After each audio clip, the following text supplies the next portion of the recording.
Ekonomija b'saħħitha waslet biex il-ġid jinqasam f'kull settur tas-soċjetà u dan kien frott ta' ħidma li nibtet mill-ewwel ġurnata ta' dan il-Gvern. Kliem il-Prim Ministru Joseph Muscat f'attività politika fil-Belt Valletta. U l-ġid ma jinħoloqx millu mal-għada.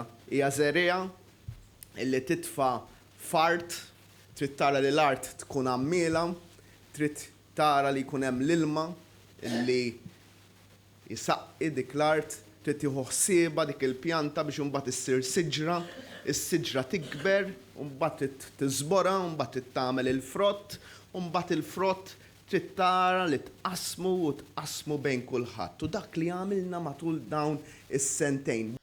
Elenka titjib li sar f'diversi oqsma tas-saħħa fejn l-istennija l-emerġenza naqset għal medja ta' 3 sigħat minn dik ta' 13-il siegħa.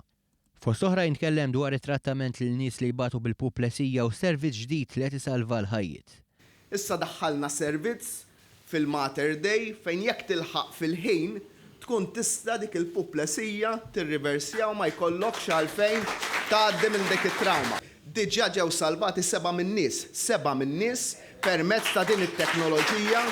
L-għajnuna l-pensjonanti u dawk l-aktar vulnerabbli fis-soċjetà kienu wħud mill-oqsma indirizzati fil-budget tal-Gvern b'miżuri li jsaħħu l-pensjonijiet, dawk li romlu flimkien ma' miżuri li jħeġġu pensjonanti jkomplu jaħdmu u 3 snin wara jibbenefikaw minn pensjonijiet aktar b'saħħithom. Xogħol li sar f'temp ta' ftit xhur meta kkumparat ma' amministrazzjoni preċedenti.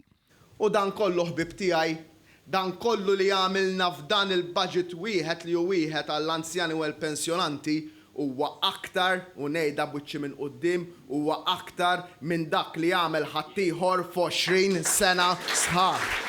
Il-Prim Ministru refera wkoll għal sensiela ta' xogħlijiet li isiru fuq siti ta' importanza storika fosthom Sant'Irmu, il-proġett tas-Suq tal-Belt kif ukoll Fort Sant'Angelo li ġiet inawgurata aktar kmieni din il-ġimgħa.